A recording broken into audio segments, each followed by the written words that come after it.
Good morning everyone, welcome to civil services study. Test number 11 है UP PCS prelims 2021 के लिए।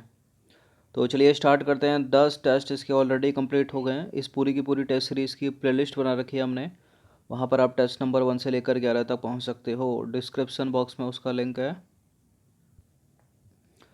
तो चलिए स्टार्ट करते हैं। क्वेश्चन नंबर 1 है, चैनल को सब्सक्राइब कर सकते हो आप। लेटेस्ट वीडियो नोटिफिकेशन पाने के लिए बेल आइकन को प्रेस रख लेना, ताकि जब भी टेस्ट अपलोड हो आपको नोटिफिकेशन सही समय पर मिल जाए। एक लाइक कर सकते हो अगर टेस्ट पसंद आता है तो। क्वेश्चन नंबर 1, क्षितिज के निकट सूर्य एवं चंद्रमा दीर्घ वृत्ताकार प्रतीत होते हैं।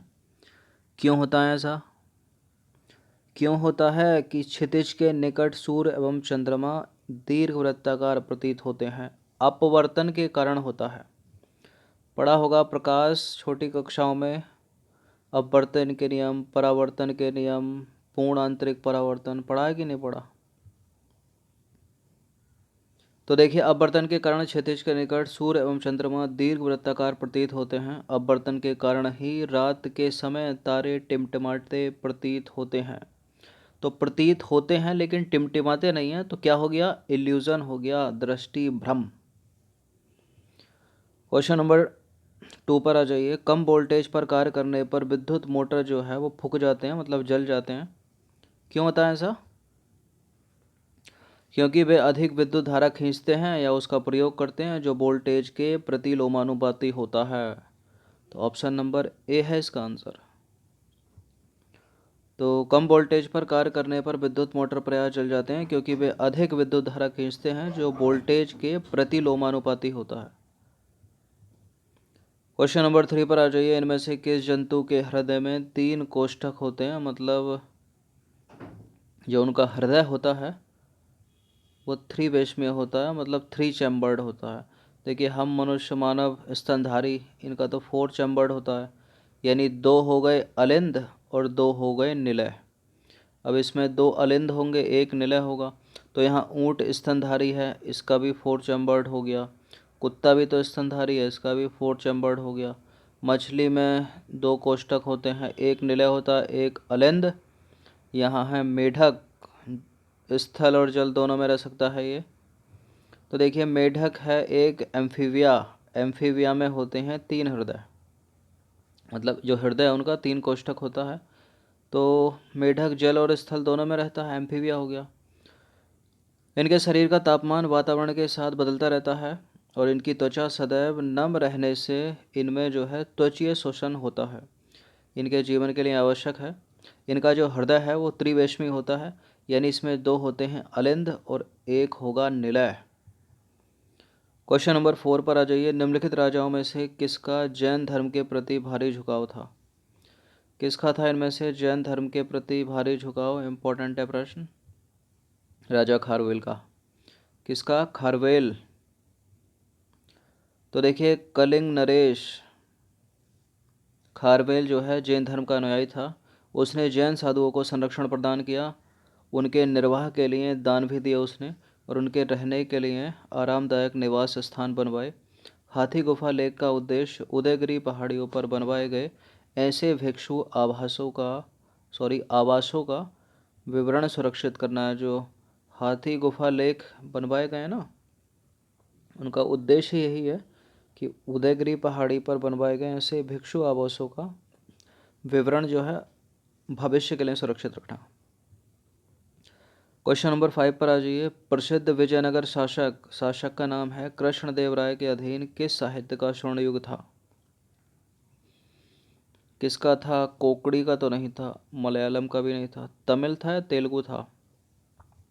Telugu, option number D. तो कृष्णदेव राय जितना तलवार के धनी थे उतना ही विद्या के भी धनी थे वो। कृष्णदेव राय ने प्रसिद्ध राजनीति ग्रंथ अमुक्तमाल्याद, मोस्ट इम्पोर्टेंट है, बहुत पूछते हैं इसको। और कौन सी भाषा में? ये भी पूछते हैं, तेलुगु भाषा में। तमिल तमिल करके ऑप्शन दिया रहता है, बहुत गलत करते हैं इसको तमिल लगाकर विद्यार्थी। तेलुगु भाषा में लिखी गई है अमुक्तमाल्याद, कृष्णदेव राय ने लिखी है। और कृष्णदेव राय के समय में तेलुगु साहित्य की उन्नति हुई। निम्नलिखित में से किस शासक ने ईस्ट इंडिया कंपनी को दीवानी प्रदान की थी?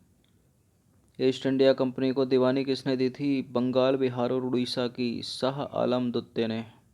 ऑप्शन नंबर बी है इसका आंसर।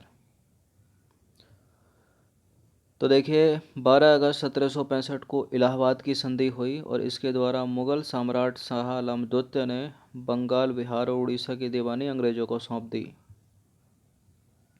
निम्नलिखित में से किस क्रांतिकारी की फांसी जो है गोरखपुर जेल में हुई थी? किसकी हुई थी? इनमें से किसी की गोरखपुर में हुई है, किसी की इलाहाबाद में हुई है।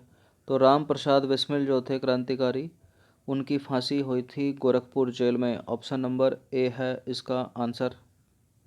तो राम प्रसाद बिस्मिल को फांसी गोरखपुर जेल में दी गई, राजेंद्र लाहिड़ी को फांसी गोंडा में दी गई और अशफाक उल्लाह खां को फांसी फैजाबाद में दी गई और रोशन सिंह को इलाहाबाद यानी प्रयागराज में फांसी दी गई। सारे के सारे जो स्थान हैं वो यूपी में है, उत्तर प्रदेश में है, इसलिए हिस्ट्री के इतिहास से इम्पोर्टेंट हो जाते हैं। लेटेराइट मिट्टी कहाँ पाई जाती है? लेटेराइट मिट्टी भारत में पाई जाती है केरल में। केरल इसमें ऑप्शन नहीं है। महाराष्ट्र में पाई जाती है, ठीक है। यूपी, हिमाचल, पंजाब में नहीं है, तो महाराष्ट्र में पाई जाती है। सुंदर सा मैप बनाते हैं इंडिया का। तो इधर पाई जाती है महाराष्ट्र में और यहाँ नीचे केरल में, और पश्चिम बंगाल में मिलेगी आपको, और मिलेगी उड़ीसा में, ठीक है। तो डी है इसका आंसर। तो लेटेराइट मिट्टी का निर्माण होता है शुष्क और नम मौसम वाले क्षेत्रों में। ये मिट्टियाँ चट्टानों की टूट फूट एवं रासायनिक क्रिया से बनती हैं। कणों के आधार पर लेटेराइट मिट्टियाँ 3 प्रकार की होती हैं: गहरी लाल लेटेराइट, सफ़ेद लेटेराइट और भूमिगत जल वाली लेटेराइट। लेटेराइट मिट्टी का जो विस्तार है मुख्य रूप से केरल में और पश्चिम बंगाल में, महाराष्ट्र में और उड़ीसा में है। उत्तर प्रदेश के किस जिले में देश के प्रथम पुलिस संग्रहालय की स्थापना की गई? कहाँ पर की गई है प्रथम पुलिस संग्रहालय, वो भी देश का, और कौन से राज्य में? यूपी में, गाजियाबाद में। गाजियाबाद, ऑप्शन नंबर सी है इसका आंसर। तो उत्तर प्रदेश में पहला पुलिस संग्रहालय गाजियाबाद में स्थापित किया गया है, पूरे भारत का पहला है ये। अनुशीलन समिति की स्थापना निम्नलिखित में से किसने की थी? अनुशीलन समिति की स्थापना की थी बारेंद्र कुमार घोष ने। ऑप्शन नंबर बी है इसका आंसर। एक व्यक्ति और थे, भूपेंद्र नाथ दत्त। तो अनुशीलन समिति की स्थापना की थी बारेंद्र कुमार घोष और भूपेंद्र नाथ दत्त ने कलकत्ता में। क्यों की थी? क्या अर्थ था, क्या उद्देश्य था इस संगठन का? देखिए, इस संगठन का प्रमुख उद्देश्य था क्रांतिकारियों में देशभक्ति की भावना पैदा करना तथा नौजवानों में राष्ट्रवाद की भावना भरना। भारत में संवर्ती सूची का विचार जो है किस देश के संविधान से ग्रहित किया है हमने? देखिए, प्रेम्बल हो गए, फंडामेंटल राइट्स हो गए, ये तो यूएसए के संविधान से है। तो ऑस्ट्रेलिया के संविधान से है क्या? संवर्ती सूची की अवधारणा अनुसूची 7 में है ना, संघ सूची, राज्य सूची, संवर्ती सूची, जिस पर राज्य और केंद्र दोनों कानून बना सकते हैं, ऐसे विषय संवर्ती सूची में है। तो भारत के संविधान में संवर्ती सूची का विचार ऑस्ट्रेलिया के संविधान से ग्रहण किया गया है। क्वेश्चन नंबर 12 पर आ जाइए। आयात निर्यात बैंक यानी एग्जिम बैंक स्थापित हुआ था। कब स्थापित हुआ था ये? 1982 में। सीधे सीधे प्रश्न पूछ ले जाते हैं इस तरह के डेट वाले यूपी पीसीएस की परीक्षा में। तो भारतीय निर्यात आयात बैंक यानी export import bank of India की स्थापना 1 जनवरी 1982 को की गई थी। इसकी स्थापना से पहले आईडीबीआई का अंतर्राष्ट्रीय वित्त विभाग निर्यात एवं आयात की वित्त आवश्यकताओं की पूर्ति करता था। आईडीबीआई का अंतर्राष्ट्रीय वित्त विभाग। क्वेश्चन नंबर 13 पर आ जाइए। 13वां प्रश्न है, कुछ मूल अधिकार सैनिक बल के सदस्यों को प्राप्त नहीं है। इस विषय पर निर्णय लेने का अधिकार किसे दिया गया है? कुछ मौलिक अधिकार सैनिक बलों के सदस्यों को प्राप्त नहीं है। इस विषय पर निर्णय लेने का अधिकार किसे दिया गया है? राष्ट्रपति को नहीं, रक्षा मंत्री को नहीं, भारत के चीफ जस्टिस ऑफ इंडिया को नहीं, ये दिया गया है भारत की संसद को, पार्लियामेंट को। तो कुछ मूल अधिकार सैनिक बल के सदस्यों को प्राप्त नहीं है। इस विषय पर निर्णय लेने का अधिकार संसद को है।